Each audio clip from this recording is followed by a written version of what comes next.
Well, that's a nice surprise. I had no idea I was a media star. That's a joke. Good evening. That's also a joke. Good evening. Rock and roll should not only have the loudest crowds. Classical music can have it too. So thank you. Good evening. I am indeed Ramón. Who has never been here before? Any first time? Oh my gosh, a whole crew of you. Oh, welcome, welcome, welcome, welcome, welcome, everybody. Thank you for whoever brought you, and thank you for having the courage to show up early. This is not a lecture. This is a short disquisition of about 25 minutes on the program of the Santa Barbara Symphony, and the feature that we feature with Behind the Music is that you can ask questions at any point about anything that I bring up. I'll be doing most of the talking because I probably did most of the homework. Okay? So any question is valid about the program or music in general, etc. The other day we're talking about Tchaikovsky and somebody asked about the notation of Indian music. Somehow we got an answer to them and it worked. So, okay, the program has 3.5 composers. The first piece on the program is a showpiece. It's an orchestral blockbuster. It's the Young Person's Guide to the Orchestra by Benjamin Britten. Britten was born in 1913. He died in, I believe, 1976. And he was the most important British composer for the stage in over 250 years in England. Keep this in mind. An English composer for the stage of serious dramatic opera and some somewhat comic operas. He did not write operetta like Gilbert and Sullivan, so they're in a different category. But when you do the tally of the most important serious composers or classical composers, Benjamin Britten is the one that represents England in the early 20th century. Before him, Elgar did not write opera, not really. He wrote some oratorio, and he was the great symphonic composer prior to Britten, as was a slightly elder statesman, William Walton. And there are others, but none had attained the amount of work that Britten achieved, nor the quality when it came to writing stage music. The one that preceded him, some 280 years actually before Britten, was Henry Purcell, who was born, well, more importantly, when he died in 1695 during the English Restoration. He wrote the first great English opera, Dido and Aeneas, based on the Roman story by Virgil, etc. But in 1945, celebrating the 250th anniversary of the death of Henry Purcell, Britten was commissioned to write this piece, originally for a movie, for a film, to instruct children on the nature of the instruments in the modern orchestra, in the 20th century orchestra. You couldn't do this, really, in Beethoven's day because of technological limitations in the organology or in the instrument-making tradition in Europe at the time.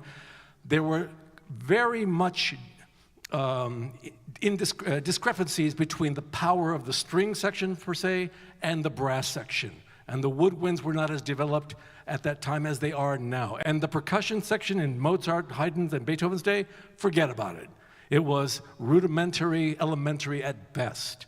So you really couldn't want to show them off. And sometimes, in the days of Haydn and Mozart, the percussion or drum parts weren't even notated because it was left up to the drummer to know when to come in, usually at a big climax, boom. But the piece you're going to hear, The Young Person's Guide to the Orchestra, became a standalone orchestral showpiece independent of the film that engendered it, and it is one of the staples now of the orchestral repertoire, because it does a very unusual thing that you don't get much before the 20th century. It features the orchestra consciously as a set of instruments. It's not an orchestral piece of music, it's a piece of music for the orchestra. It shines a light in the four big sections of the orchestra: strings, woodwinds, brass, and percussion. And it does so in a set of variations on a theme. The theme is what comes from Henry Purcell. The theme itself, bum, bum, bum, bum, ba, ba, ba, ba, ba, ba, bum, ba, ba, ba, ba, ba, ba, bum, ba, ba, ba, ba, bum, ba, bum. Well, pardon my horrific singing voice. That comes from a little rondo, a little piece of music written in the last year of Henry Purcell's life for a stage play called Abdlazar, or The Moor's Revenge. This is 1695. So this little tune, actually a section of this tune, is what Benjamin Britten based his theme and variations on. Any questions so far? Sir? Did that music ever find its way into traditional music education, into modern curriculum? Okay, the question is, did that music, which music, Purcell's or Britten's, find its way into the typical music education systems? Purcell's? No, it didn't, not per se, but because of the celebrations in 1945, there was a very proud resurgence of interest, particularly in the works of Henry Purcell.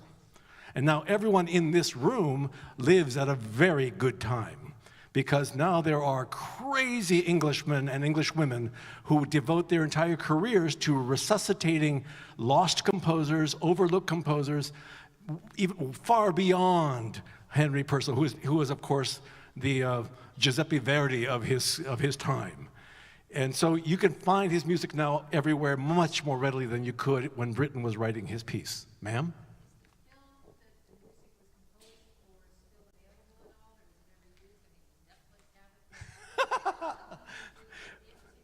Very good question.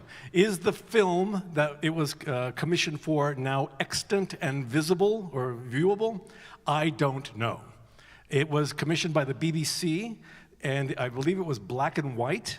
A friend of mine said he saw part of it once, another musician. I don't know, but I'm pretty sure it wouldn't be that far to seek.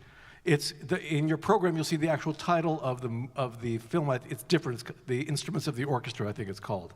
Yeah.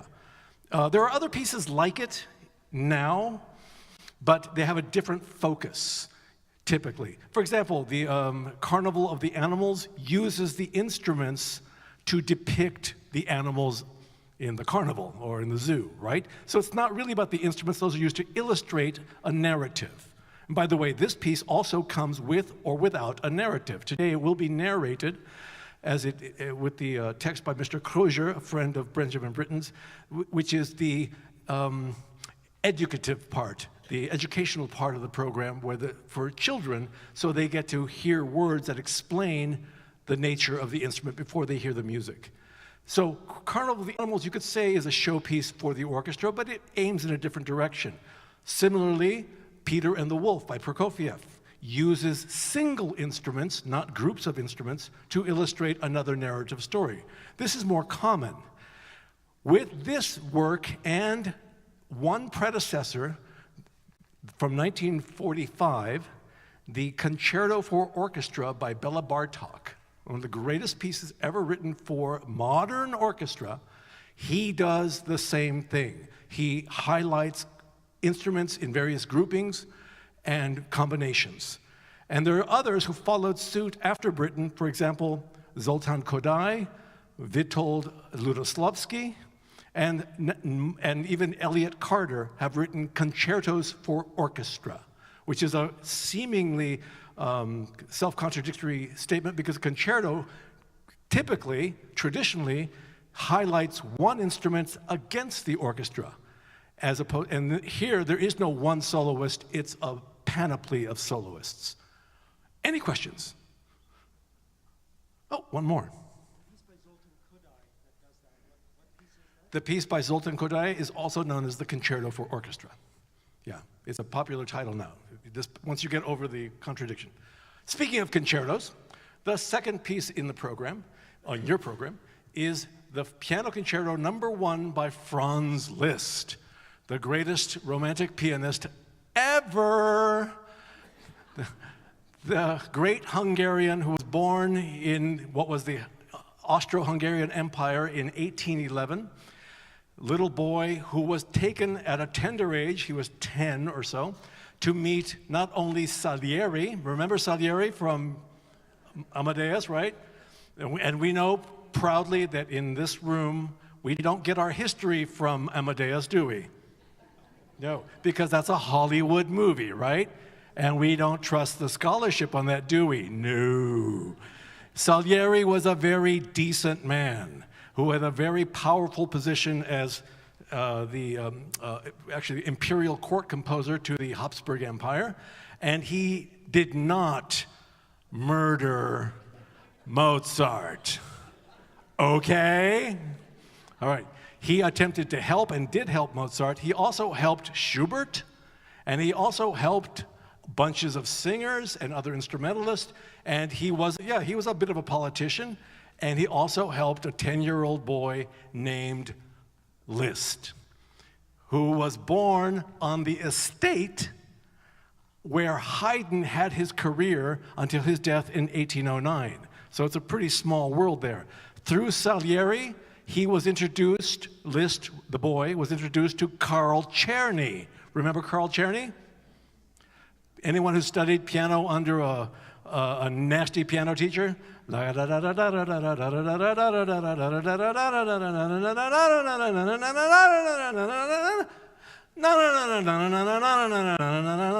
Those finger exercises by Carl Czerny, who was a friend and associate of a certain Ludwig van Beethoven, who also met Franz Liszt when he was about 10 or 11 years old. And there's another legend, this is all Hollywood because they can't verify it. There's a legend that Beethoven was so taken with young Franz Liszt's talent at the keyboard that he kissed the boy on the head. That we don't know that. We know that they met him, but we're pretty sure he didn't kiss him. So again, we don't get our history from Hollywood. Now, the young boy had a phenomenal facility for the piano, and he was growing up at a time when the piano itself was going through a technological development that superseded many of the other orchestral instruments in that world at that time. The woodwinds and brass instruments caught up over time. The piano leapfrogged forward and became the grand piano that we know now, beginning its humble career back in 1709 or so as an instrument modeled on the harpsichord. When you add hammers to a harpsichord, it becomes a fortepiano, and then it becomes a standard piano, then it becomes a grand piano. Liszt grew up neck and neck with the development of the modern grand piano, and his music reflects it. He not only transmogrified the traditional approach to the keyboard, he also transmogrified his sense of possibility for compositions for the keyboard. He reinvented an entire approach to the 88 keys, almost single-handedly. He was trained by Czerny, but left Czerny in the dust. The Liszt that we know is the crazy, long-haired, Hungarian, extremely handsome, thin wizard of the keyboard that would make women swoon with the magical sounds he produced with just two hands and the pedals. And that has become the model for the modern virtuoso pianist. He modeled himself as a teenager, as a young man, upon the antics of the great violinist Niccolò Paganini, whom he heard in Paris when he was living there in a dank apartment with his aged mother. And attempting to remake his technique, he went to concerts and encountered the music of Paganini, played by Paganini, and was overwhelmed. Paganini's virtuosity was of such an extreme level that it completely caused doubts in Liszt, who said he had to reinvent himself completely. Paganini was accused of being in league with the devil because of what he could do on a violin that no human prior to Niccolò Paganini had ever dared to do. Liszt was not cowed by this. He was inspired by this, and as he developed his amazing techniques, which you're going to hear in this first piano concerto of his, you're going to hear fireworks at the keyboard that left him also accused of perhaps being in league with the Dark One to attain such heights of impossible virtuosity. Any questions? As my sister, who does not really like classical music, she says, that Liszt, he was like the Mick Jagger of his day. That's right. He had the moves like Jagger. Or, more accurately, Jagger had the moves like Liszt. Okay, so the piano concerto is in 4 sections. It's actually one long movement, about 18 minutes long. It's a short concerto. Concertos used to come in the form of 4 movements or 3 movements back in the days of Haydn, Mozart, Beethoven, Hummel, everybody. And Liszt played them, by the way. He knew the classics in and out. But in the 1830s, 1840s, 1850s, there was great foment and tumult in the arts. Creative people, poets, sculptors, painters, dancers, and of course musicians and writers were looking for new expressiveness, new messages to give out, as their entire world had been sent into a tumult by the various revolutions of the European scene, beginning with the French Revolution of 1789. And how that played out across the enormous board of all those nations that had borders touching each other. So Liszt, who was born in what's allegedly Hungary, came to Paris speaking German and taught English girls how to play piano in the French manner. And when he performed, usually it was in salons or in private halls, and he set the bar so high that there was no ignoring him. There's a beautiful story of the great Chopin, Francois Chopin, who had dedicated his etudes, that were extremely hard pieces of music, to the great Franz Liszt, and Liszt sat and played a few of them in a room with Chopin, the author, in the room. Chopin wrote a letter that night to a friend in Poland and said, I was sitting there listening to Liszt play my music, and I could not hold an honest thought in my mind. He was so devastating a performer, he could make more music than the notes could hold. Enough about Liszt? And yeah, we like him. No other questions? Oh, yeah, 2 questions for you. A couple sentences just about Liszt as a human being. Ah, yes. Liszt as a human being, good point. Liszt by the way, Liszt had been maligned for a long time because he wrote a great large body of music. And lots of it is him going through his process of becoming a better composer. When he hit his best work, there's nothing like it. He was a genuinely great composer. He wrote a lot of stuff just to show off as well, because he was a performer for about 11 years on the road. And he needed splashy pieces to draw applause and make money. And unfortunately, his reputation has often been sullied by a concentration of attention on those works that don't reflect his talent or his genius as well as his best works. And so with that came a judgment that maybe he was a flim-flam man, maybe he was a phony, maybe he was a tawdry circus performer, a showman. Not true. He was all those things, plus he was a great human being. He had many affairs. He had children with other people's wives. Yes, Mick Jagger. But he also was very generous, very well-read, very open-minded, and encouraged all kinds of people in their careers, putting himself behind them to further other talent. For example, Richard Wagner. In 1851, it was Franz Liszt at his, music center, we'll call it, in Weimar, who premiered the opera Lohengrin.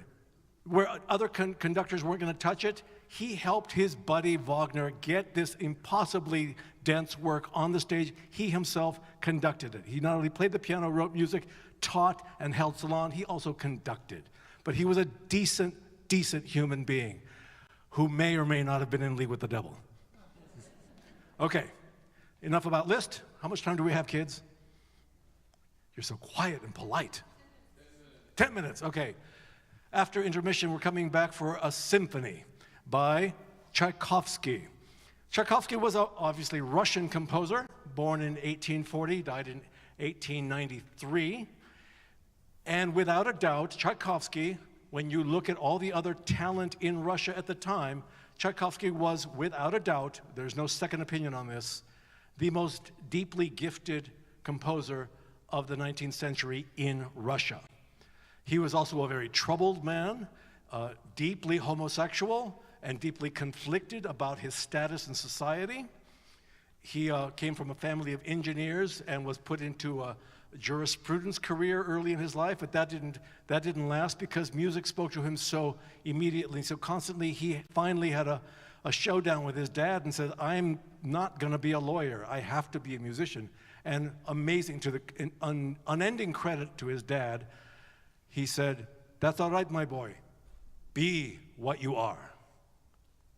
How many fathers say that? And so Tchaikovsky became a professor of harmony at the newly minted Conservatory of Music in Moscow. Wait, yes, Moscow, no, St. Petersburg. And he also, it's virtually the same school. They were formed, both conservatories were formed a year apart by the Rubinstein brothers back in 1860. In 1861, Tchaikovsky got his first job after some private training, becoming a teacher of harmony. And most of his students were young girls, just like Franz Liszt, young girls with money that could pay the fees even though they had no talent or little talent. They would learn to play the harp, the piano, the violin, to sing, to play the flute, in order to play at elegant salons for the uprising middle class, if you will, or aristocratic circles of the Russian aristocratic milieu, in order to attract a wealthy husband, an attractive young man with a bank.